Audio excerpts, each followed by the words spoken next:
আলহামদুলিল্লাহ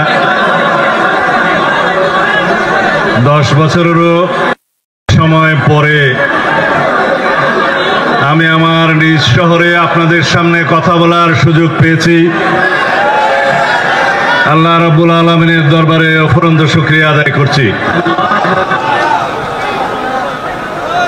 সম্মানিত সভাপতি, উপস্থিত কেন্দ্রীয় নেতৃবৃন্দ, কক্সবাজারের জেলা বিএনপির সম্মানিত সভাপতি, সাধারণ সম্পাদক,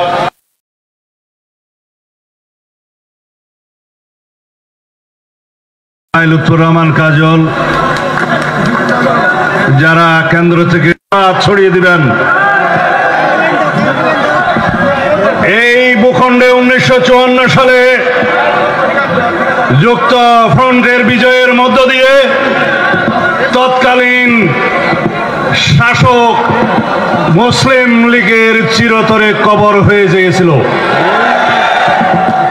ভোটের মাধ্যমে এই ভূখণ্ডের মানুষ গণতন্ত্রের পক্ষে কথা বলেছিল, পশ্চিম পাকিস্তানি মুসলিম লীগারদের অপশাসনের বিরুদ্ধে।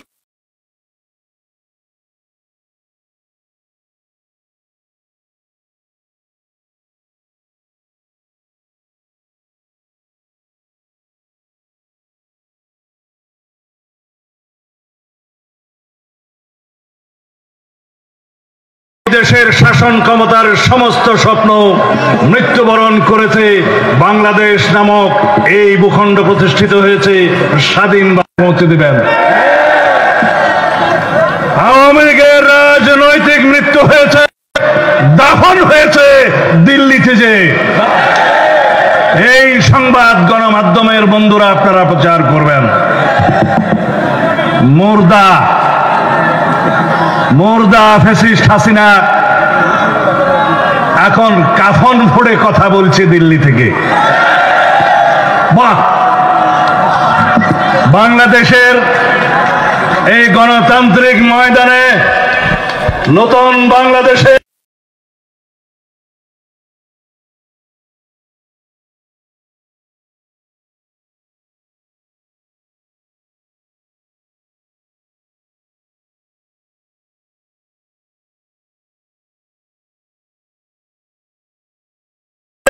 মুর্দা কখনো কথা বললে মানায়? মুর্দাকে কখনো কথা বলা জায়েজ আছে? হেডকোয়ার্টার থেকে ঢাকায় বসে নয়, জাতিসংঘের আন্তর্জাতিক এসে তারা বাংলাদেশের সমস্ত জায়গায় জায়গায় যেখানে যেখানে বিএনপির ইতিহাস, বাংলাদেশের বহুদলীয় গণতন্ত্র প্রবর্তনের ইতিহাস,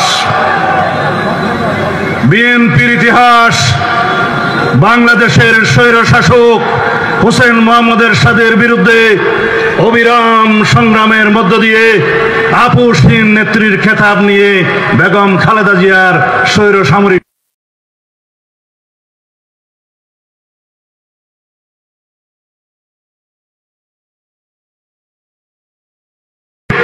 বাংলাদেশে সাংবিধানিকভাবে পার্লামেন্টারি শাসনের সংসদীয় শাসন ব্যবস্থা প্রতিষ্ঠার ইতিহাস, বিএনপির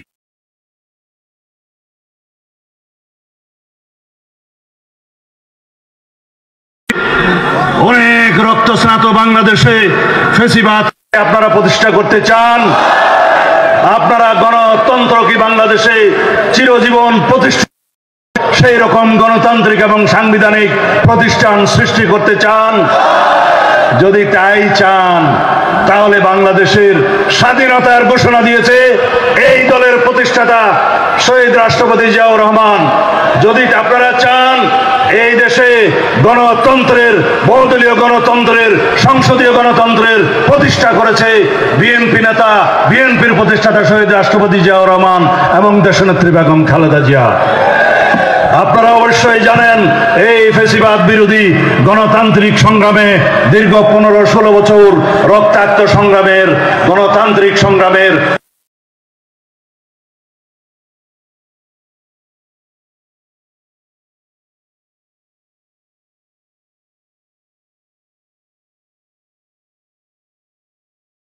সাথে থাকুক। যদি তাই চান বন্ধুগণ, আমাদেরকে একটি ওয়াদা দিতে হবে, একটি ওয়াদা দিতে হবে। বাংলাদেশে বিএনপিকে আপনারা একটি সুশৃঙ্খল গণতান্ত্রিক দল হিসাবে আপনারা পরিচালিত করবেন, প্রতিষ্ঠিত করবেন, এই দলে অন্তর্ভুক্ত হবেন, এই দলের ছায়াতলে থাকবেন। থাকবেন সবাই, দুই হাত তুলে দেখায় দেন। সারা কক্সবাজারের মানুষ, সারা বাংলাদেশের মানুষ, আপনারা দেখে যান বাংলাদেশের সর্বদক্ষিণ থেকে গণতন্ত্রের প্রতি আমাদের আগামী রাষ্ট্রনায়ক জনাব তারেক রহমানের প্রতি নিরঙ্কুশ সমর্থন দিয়েছে। এই বার্তা নিয়ে আমি আপনাদের কাছ থেকে বিদায় নেব।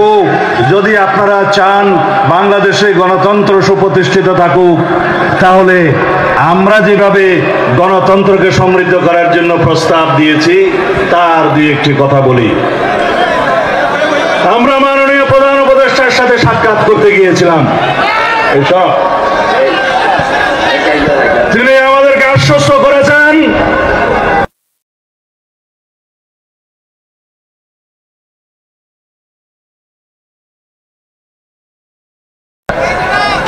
আমি এখান থেকে মাননীয় প্রধান উপদেষ্টার উদ্দেশ্যে বলতে চাই, যদি আপনার নিয়ত সাফ থাকে তাহলে অতি শিগগির জাতির সামনে বক্তব্য দিয়ে আপনি নির্বাচনের রোড ম্যাপ প্রদান করুন।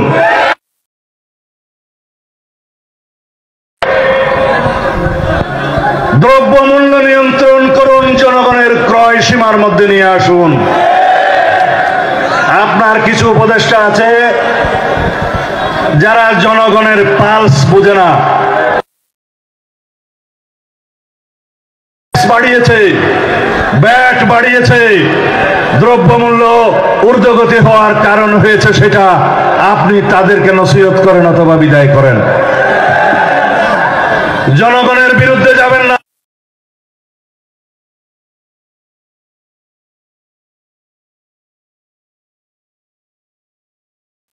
স্বস্তিকর হবে, আরামদায়ক হবে, দ্রব্যমূল্য তাদেরকে আর নাবিশ্বাস উঠাবে না। কিন্তু আমরা পরিবর্তন কি দেখতে পাচ্ছি? জনগণ কি বলে? সুতরাং জনগণের আওয়াজ শোনার চেষ্টা করুন মাননীয় উপদেষ্টারা। দ্রব্যমূল্য নিয়ন্ত্রণে নিয়ে আসুন, সবচাইতে বেশি নজর দিন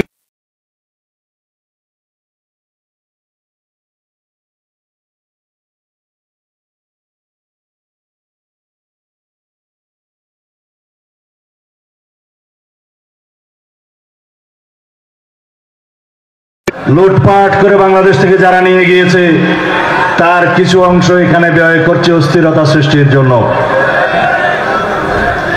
এবং তার সাথে যুক্ত হয়েছে এদেশে প্রশাসনে, আমলাতন্ত্রে, বিভিন্ন বিভাগে, বিচার বিভাগে, পুলিশ বিভাগে, সমাজের বিভিন্ন। অন্তর্বর্তী সরকারের উদ্দেশ্যে কয়েকটা কথা বলতে চাই। আপনারা সংস্কার করে প্রতিনিয়ত সংস্কার শব্দটিকে একটি খেলনার বস্তুতে রূপান্তরিত করবেন না। সংস্কার হবে, সেই সংস্কারের প্রস্তাব 31 দফা বাংলাদেশ জাতীয়তাবাদী দলের পক্ষ থেকে আরো 1-1.5 বছর আগে 2023 সালের 13ই জুলাই জনসভাকে আমাদের নেতা জনাব তারেক রহমান প্রস্তাব আকারে পেশ করেছেন। যদি আমরা রাষ্ট্র ক্ষমতায় যাই তাহলে পরে এগুলো বাস্তবায়ন করা হবে। আপনাদের সংস্কার প্রস্তাব তো কদিন আগে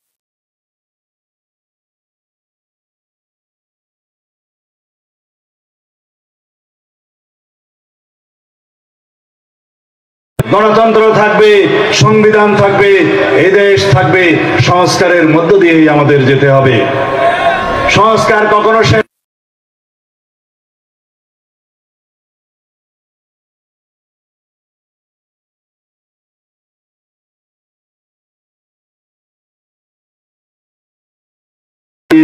আমাদের যেতে হবে। কিন্তু আপনাদের কয়েকজনের কথা শুনলে মনে হয় সংস্কার ডিসেম্বরের ভিতরেই সব করতে হবে। আমি সংস্কারের বিষয়ে এর বেশি বলবো না, শুধুমাত্র জরুরি সংস্কার যেগুলো নির্বাচন করার জন্য প্রয়োজন স্বল্পমেয়াদী সেগুলো নির্ধারিত করুন, জাতীয় ঐক্যমত সৃষ্টি করুন, সেই সংস্কার বাস্তবায়ন হবে, একই সাথে নির্বাচনের প্রস্তুতি হবে এবং নির্বাচন অতি দ্রুত হবে। সেই নির্বাচন অবশ্যই আমাদেরকে ডিসেম্বরের আগে যেটা আশ্বাস দিয়েছেন সেই মতেই হতে হবে। দ্রুত রোডম্যাপ প্রদান করুন। আর কোন উদ্দেশ্যে অনুপাত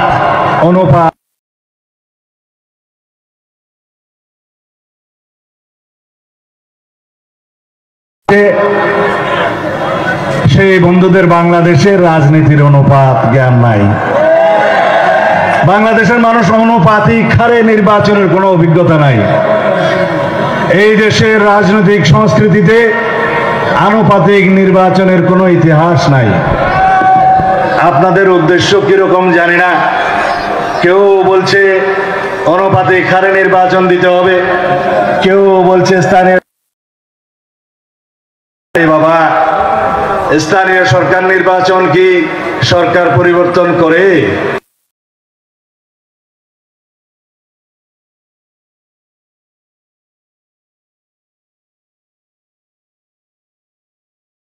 আকাঙ্ক্ষা কি, গণ অভ্যুত্থানের আকাঙ্ক্ষা কি ছিল?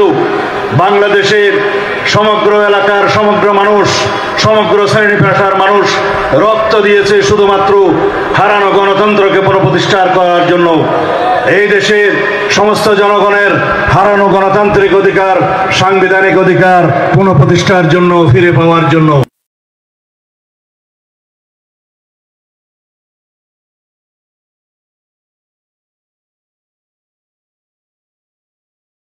তারা স্থানীয় সরকার নির্বাচনের জন্য জীবন দেয়। তারা জীবন দিয়েছে একটি গণতান্ত্রিক রাজনৈতিক সরকার প্রতিষ্ঠার জন্য, যেটা প্রতিষ্ঠা হতে পারে জাতীয় সংসদের নির্বাচনের মধ্য দিয়ে। বাংলাদেশের জনগণ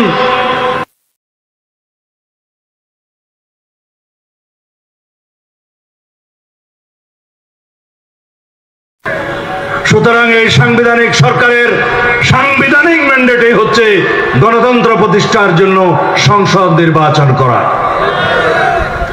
নির্বাচন কমিশনের সাংবিধানিক অধিকার হচ্ছে, ম্যান্ডেট হচ্ছে জাতীয় সংসদের নির্বাচন করা।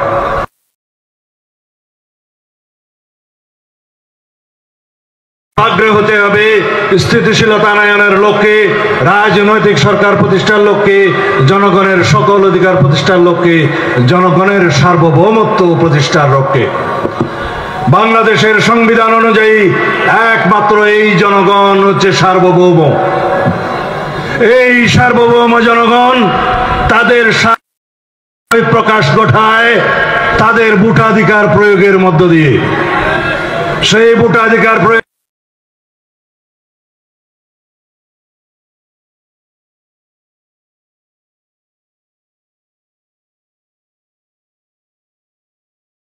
সার্বভৌম হাউসের মধ্যে। সেখানে নির্ধারিত হবে বাংলাদেশের আগামীর সংবিধান কিভাবে হবে। সেখানে নির্ধারিত হবে বাংলাদেশে সাংবিধানিকভাবে যাতে আর কোনো একনায়কতন্ত্রের সৃষ্টি না হয়। সেখানে নির্ধারিত হবে বাংলাদেশে যেন কনস্টিটিউশনাল একনায়ক যেন আর কখনো সৃষ্টি না হয়। আমরা সেই সংসদে বসে অত্যন্ত ব্যালেন্স একটা ভারসাম্যপূর্ণ সরকার ব্যবস্থা, আইন ব্যবস্থা, বিচার ব্যবস্থা প্রতিষ্ঠার ব্যবস্থা করব সাংবিধানিক সংশোধনের মধ্য দিয়ে। গণতান্ত্রিক সাংবিধানিক সংস্কার হবে,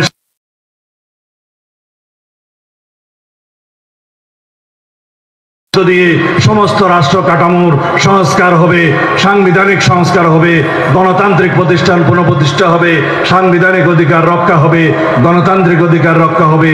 তাহলে এই বাংলাদেশের দৃঢ় ভবিষ্যৎ, গণতান্ত্রিক ভবিষ্যৎ রচিত হবে। বন্ধুগণ, এই আশাবাদ ব্যক্ত করে আপনারা আজকে গণতন্ত্রের পক্ষে এই মহাসমাবেশে যুক্ত হওয়ার জন্য ধন্যবাদ জানাই। কক্সবাজারবাসীর একটা প্রাণের দাবি। সবাই বলেছে, আমি শুধু উচ্চারণ করতে চাই, এই সরকারের কানে দিতে চাই।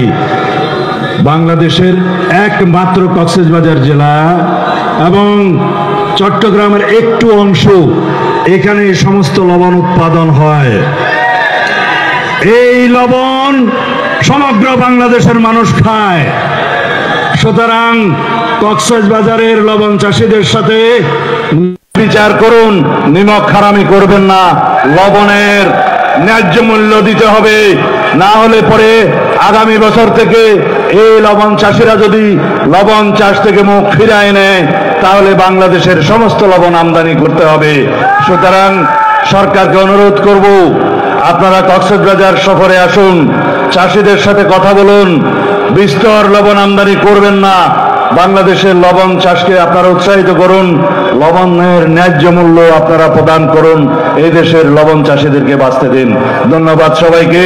বাংলাদেশ জিন্দাবাদ, বাংলাদেশ জাতীয়তাবাদী দল জিন্দাবাদ, শহীদ জিয়া অমর হোক, বেগম খালেদা জিয়া জিন্দাবাদ।